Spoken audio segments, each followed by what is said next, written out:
Hello, my name's David White and I'm from Technology Assisted Lifelong Learning, which is a unit in the Continuing Education Department here at the University of Oxford. And myself and my colleague Marion Manton, who will appear later on, are going to just give a short talk about a project, just funded project called OER Impact that we did at the first half of this year. And that project was looking at the reuse of open educational resources, not the production of them, but the reuse of them.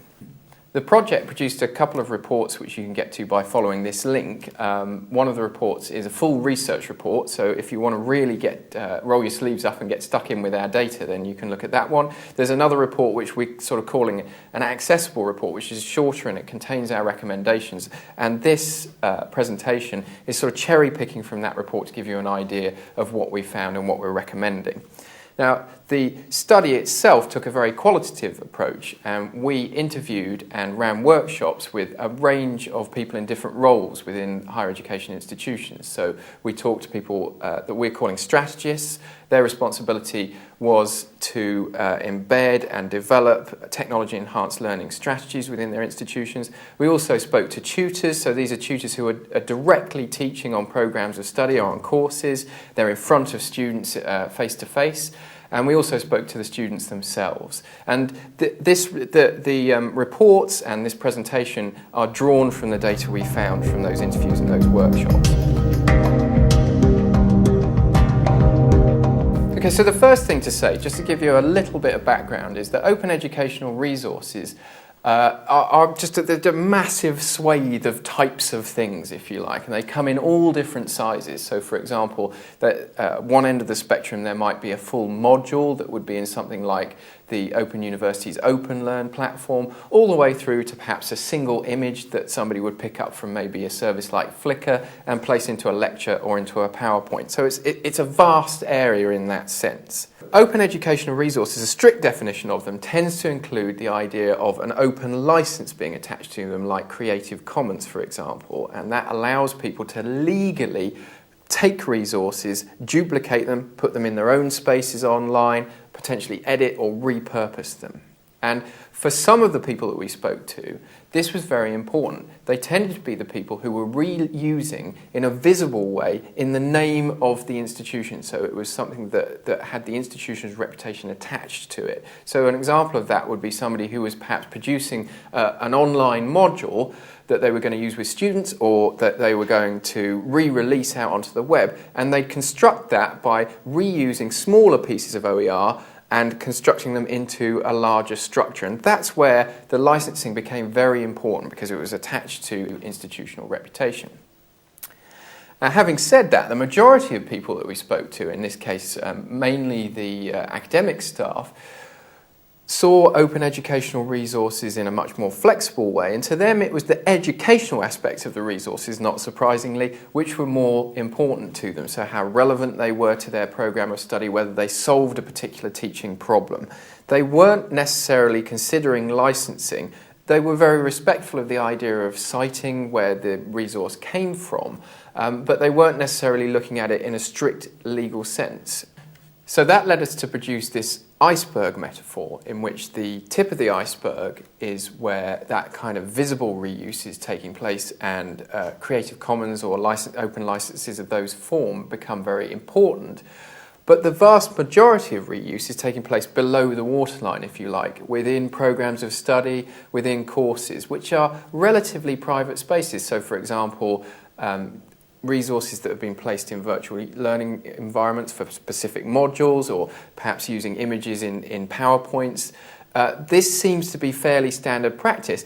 And below that waterline, where it's less visible, if you like, the importance of licensing is not something that people were really considering. It's a relatively kind of low-risk scenario. One of the key messages that came out of the study, that came from tutors, but especially from students, was the value of collating lists or embedding resources into spaces like virtual learning environments. Now, students recognised, especially early stage students, that they couldn't necessarily critically evaluate the search return from something like Google. They didn't know whether they were going to be wasting their time looking at maybe irrelevant or inaccurate sources. And so they wanted to go somewhere trusted. They wanted to go somewhere where there were just a simple list of resources that tutors had put together that they knew were valid and relevant. And although that isn't particularly pedagogically glamorous, it was the case that students kind of expected this and really appreciated it and took advantage of it. So that's one specific example of reuse, but obviously there are different forms of reuse in different contexts. It's, as I say, a large space. So that led us to create this sort of map of the reuse landscape. Now, out of our data, quite a lot of the activity was in that independent quadrant, but most of it was where the independent quadrant blurs into the strategic or the appropriated. Okay, so this is what I was just talking about in terms of gathering together resources in virtual learning environments. We did also find activity in that ratified quadrant, which would be in the tip of the iceberg.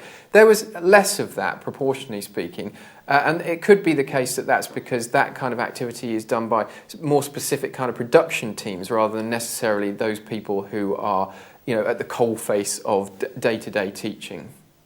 So that gives you an idea of the space that our study was working in terms of the reuse of open educational resources and digital resources more generally. I'm now going to hand over to Marion Manton, who's going to talk about the academic practice of reuse on a day-to-day basis. Thanks, Dave. So, talking about how people are actually using digital resources, the first thing to say is that they really are doing this. This is common practice, people are out there engaging in it, and it's not hard to convince people that it's going to add value to what they do.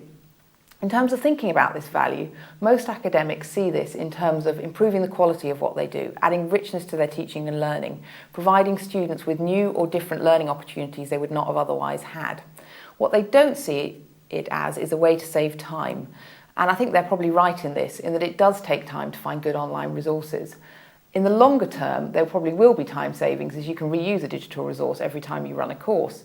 But in the short term, that isn't how they're thinking about the benefits that it offers them.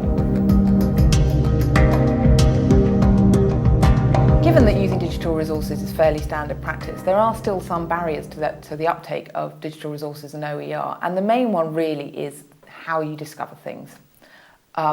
This does vary across disciplines, but it's still, as I alluded to earlier, it can be quite hard to find good teaching and learning resources online. What has changed is that moving on from a few years ago where people were very sceptical about what might be out there for them in terms of their teaching and learning on the web, people do tend to believe that there are resources out there, but they can't necessarily find them. Unsurprisingly, the place where most people start looking for digital resources is Google. But sometimes this can throw up far too many results, and there are definitely certain disciplines where being able to go to repositories, trusted sites, .edu, .ac.uk, NGOs, big institutions like the BBC, where you can assume that there's some sort of quality control over the material, becomes really important. A good example of this was a lecturer we talked to in nutrition, where there's lots of misinformation available on the web, and you don't want your students to be stumbling across that and thinking that that's fact. Starting in sites that already had some sort of quality control meant that instead of having to go through several hundred links to find one good one, she could get to the really useful information much more quickly. With this in mind, there is a role for repositories, but they have to be searchable by Google. Otherwise, you're going to miss a huge swathe of your audience, a lot of your lecturers, but most importantly, virtually all of your students.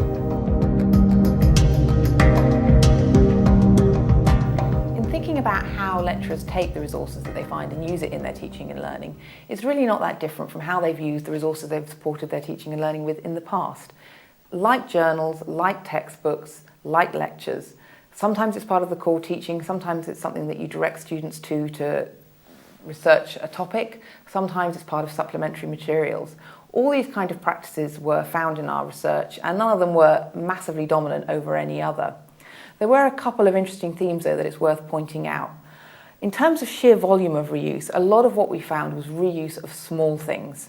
People taking that little nugget that they can use in a lecture, for a PowerPoint, whether it's a diagram, whether it's a particular piece of multimedia that illustrates a key point. Those were the kinds of things where people went looking for a resource because they had a particular problem in mind, they found it, they took it, they used it. That's a very common form of reuse. Connected to this was reuse of things in media that people were not able to produce themselves. I need a diagram to illustrate this point. I want a video to show this concept. I want a piece of multimedia that will make this difficult to understand concept much clearer. But I don't have the skills to make that. That's when people go to the web to find stuff. And that's something that the sorts of media that are available on the web has really transformed people's approach to. I can give my students something I could never give them in the past because there are these great free resources out there that I can give them access to. As well as more concrete reuse, a lot of reuse happens on the more conceptual plane. This is people looking at other people's work and using it as a source of ideas for inspiration or for benchmarking. Looking at how someone's taught a particular activity and saying, right, I'm going to teach it in a similar way to address, because I have a similar problem. Or perhaps going to OER produced by very prominent universities who are teaching a very similar course to you and having a look at what they're doing, benchmarking your practice against what they're doing and using that to inform how you can make your own course better. Obviously, neither of these forms of use leave much of a track, but I think they have a lot of significance in terms of where people are getting value from OER. I'm now going to hand over to Dave White, who's going to discuss some of the recommendations that came out of the study. Thank you, Marion. The first recommendation that is useful to go through is harking back to something that we said towards the start of the presentation, this idea of collating digital resources, usually in a virtual learning environment, and the value of that. Okay, so if you like, this is a kind of digital reading list, which also includes media such as potentially as video, multimedia, podcasts as well. And although this is not pedagogically very radical, we know that students find it very, very useful. So the next recommendation is an emerging area that's being driven by open educational resources and digital resources more generally. And it's to do with these resources that you could say were beyond text, so the videos, the podcasts, etc. Now we know that students find these very useful in their learning, but they're less certain, they're actually quite nervous about whether they can incorporate them or how they can incorporate them into assessed work. They don't know about the legitimacy of that, they're worried about potential plagiarism, and they don't necessarily know the formal processes of citing sort of non-text-based resources. And I think that this is something that they could be advised on in terms of digital or learning literacies, if you like, and be given advice on where the boundaries are in terms of what you can cite, what might be better not to cite, and how to perhaps blend these different resources together in assessed work.